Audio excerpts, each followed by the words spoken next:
Hey guys, how's it going again today? We've got a Kawasaki ZX14 on the channel for you today, and this is the 08 version. This is the fastest bike that we've had on the channel that I've owned so far. Pretty interesting machine, so let's take a look at it. Before we go, let's get a little exhaust sound on this guy for you guys, in case you haven't seen the last walk-around video, which I'll put up in the link. Should be up before this one.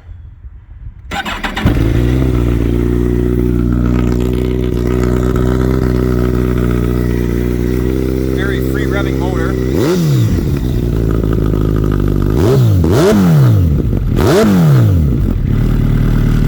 Alright.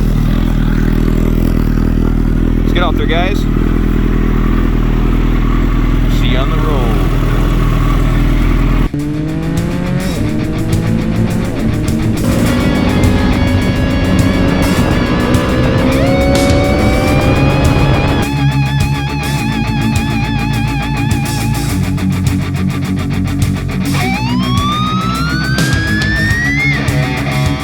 We're out here on the ZX14R here, and we are in first gear.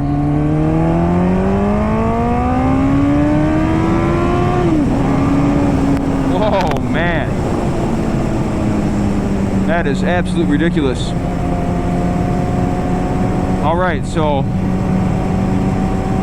we're out here on the ZX14, and the first pro of this is what we just did. So this is what I would consider a human teleportation machine. I mean, it is just absolutely out of hand. And I guess it's a pro and a con, but we'll leave it in the con section. We'll talk about the con of it here in a few minutes. So yeah, it's the most power I've probably ever had on a motorcycle. The 2019 Speed Triple was close. The Boost is real close, but in just raw grunt and straight line speed, this takes the cake, I do have to say. And so if you're looking for amazing grunt everywhere and all the gears and just a ton of power, the ZX14 is the machine for you.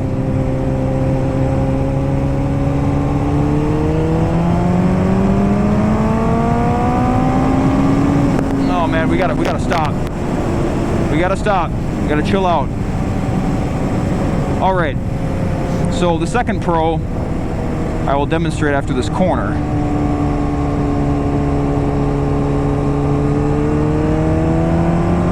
Alright, there's no one behind us. The second pro is the brakes. We're going 80 brakes. The brakes are absolutely incredible on this bike. It's hard to communicate feel, of course, over a video and talk about things like feel and brake lever pull and all that kind of stuff, but these brakes are A+. They'll get you hauled down in absolutely no time at all. I mean, it's just, I don't know if I've had better brakes. I mean, the Speed Triples Brembos are really good, but those bit really early. These are a little bit more progressive, but they feel really, really good. So easy to go fast on this thing. Alright, pro number 3 is it feels basically like a sport bike, just a big sport bike, where the Hayabusa doesn't really, not as much as this. I mean, this feels big, don't get me wrong, we'll talk about that more later, but it feels like you're on a, there's a lot of trash up here in this corner. Got a video about that coming out soon, actually. Oh, we got a loose dog over there too. We'll get out of there. Yeah, so it feels like a true sport bike, and just bigger, right? So this feels actually almost more related in like feel, and maybe this is blasphemy to say this, but it feels more related to the R1 than it does to the Busa. I mean, obviously they're all relatively similar, they're all sport bikes, but varying levels of power and ergos and stuff. But as far as playfulness goes, like, it's more flickable than the Busa, but not as much as the R1, of course. And it's just so much power on tap. It's just absolutely ridiculous. So yeah, if that's a pro for you, if you like sport bikes, this feels like a big sport bike basically. Like what you would imagine a big sport bike to actually feel like. The Busa kind of doesn't. The Busa is more like, I mean, I love that bike, don't get me wrong, but it's more like a touring, feels more stable and touring. This is like more flickable. Feels good. Feels real good actually. And pro number 4 is related to that one. It's playful for such a big bike. Like it's big, don't get me wrong. I mean, this thing is what, pushing 600 pounds, like 560, 570, something like that wet, but it feels playful. It really does. And the suspension's a bit stiffer on this. I think it's just set up to be kind of stiff. It could be loosened up, but it's a bit stiffer. I would say it's not as stiff as the R1, but stiffer than the Busa. And maybe that contributes to some of the snappiness of the handling and all that kind of stuff too, I'm not sure. Taking a right up here. And we get ourselves a nice little straight again for just such an occasion.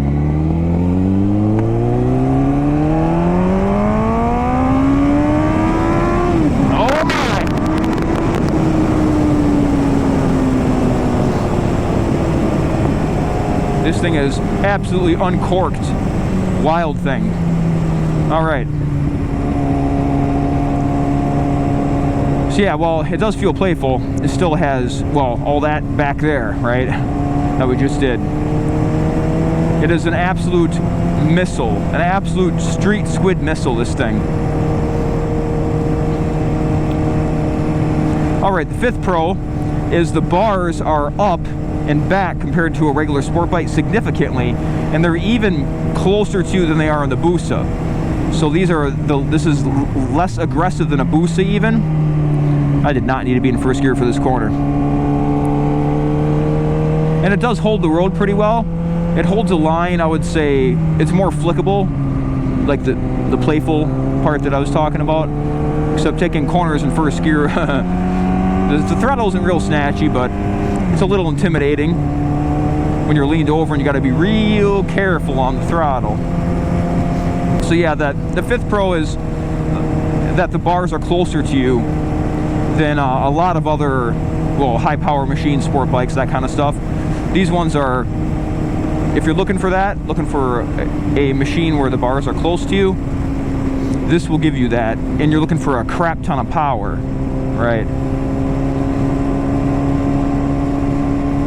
There's a lot of machines that have this much power. Well, sport bikes, depends. I mean, you get the ZH2 with regular handlebars on it, but you're talking a significant lean, right? So this will give you that, and you can get these at a budget. Get these ZX14s, looking around, maybe getting around 6 to 7 grand, something like that, if you got one with you know, decent miles on it and such, in good shape. All right, we got to get into the cons. We're getting up to the town part of the riding up here too. So, all right, the first con is, just like all these other powerful big machines, it's so easy to speed, right?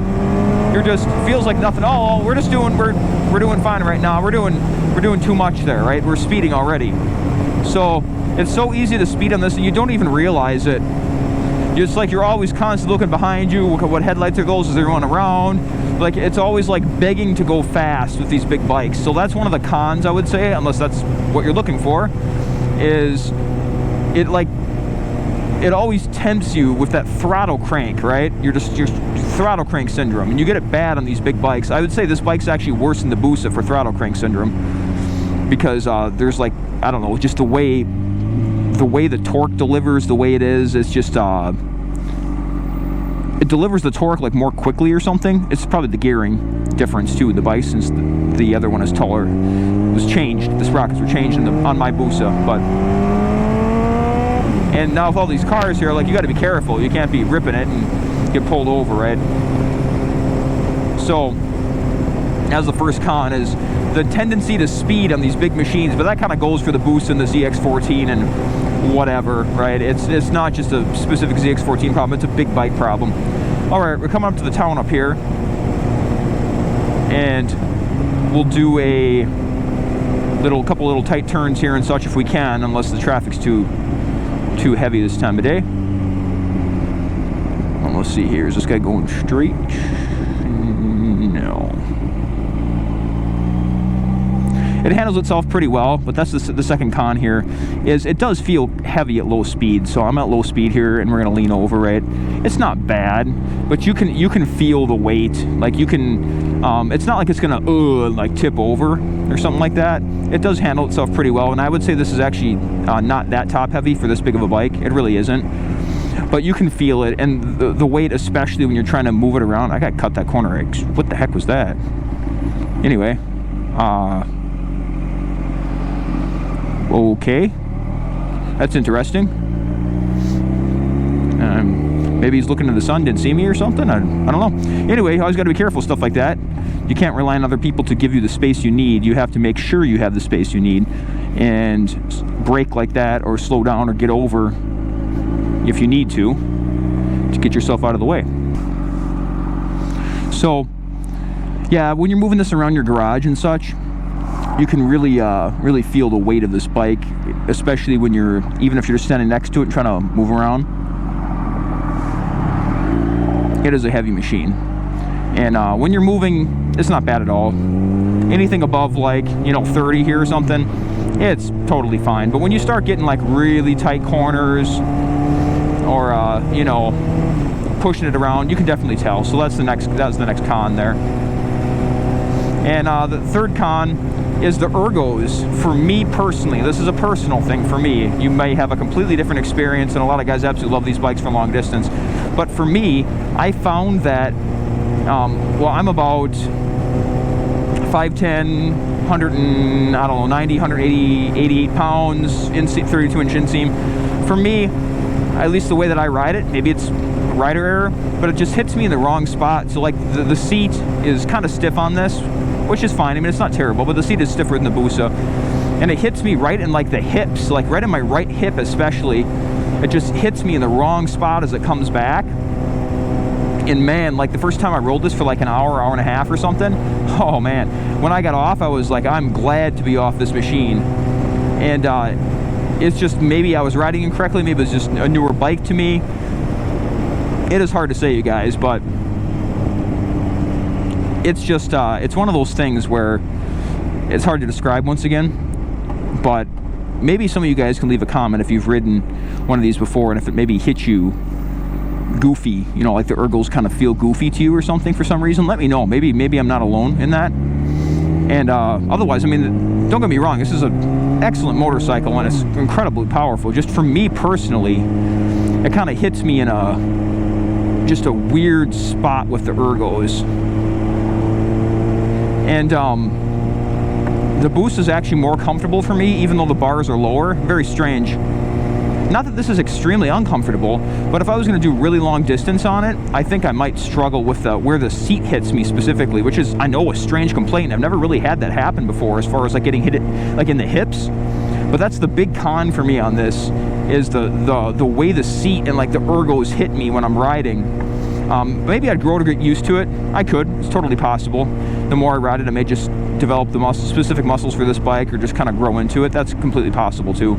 But just as it sits for me, get it? As it sits? No, I'm kidding. As it is for me, that it just hits me in a weird spot. Maybe I could adjust. You could probably get a custom seat if I was really bent on keeping this bike for a really long term. I would get a different seat for this, something a little softer, maybe something a little wider so it doesn't quite hit me, or even thinner. I mean, just so it doesn't hit me exactly where it does. A little wider, I guess, is probably what I would go for, like a Corbin that has more of a shelf, like a butt shelf. If I move back though, I guess I move back like this, it's not bad. It's helpful. It's just where I would normally sit hits me weird. All right. Fourth con is, it's kind of a gas pig a bit. It's not terrible. It's actually, I think it seems to get a bit better gas mileage than the Busa, but all these big bikes are kind of a piggy hog on the gas. It says 34.5 miles per gallon. I'm not sure if I believe that, because I've filled this thing up a couple times now, and like, it's well, maybe more than a couple times, I don't know, but it seems to not get that. I need to actually physically go and calculate it, but I'm filling up with this bike more often than I should. At least it feels that way. And the gas mileage, I mean, it's not terrible. Even 35, especially for this size of a bike, isn't bad, but you're not going to be getting mileage like you would on obviously a smaller displacement motorcycle. But just letting you guys know, that if you are looking at a big bike like this, that the gas mileage you're just not, and especially if you're on it, if you're like, if you're hammering it, it's not going to be giving you a bunch of commuter style gas mileage, right? All right, so we got a couple big sweepers coming up here, and I think we'll probably end the video with those. And as per usual, like I usually end my videos, I've probably, maybe we've covered this before in a previous one, but who's this bike for, right? Well, this bike is for somebody who wants a ton of power in a straight line, but also still wants some sport bike leanings, right?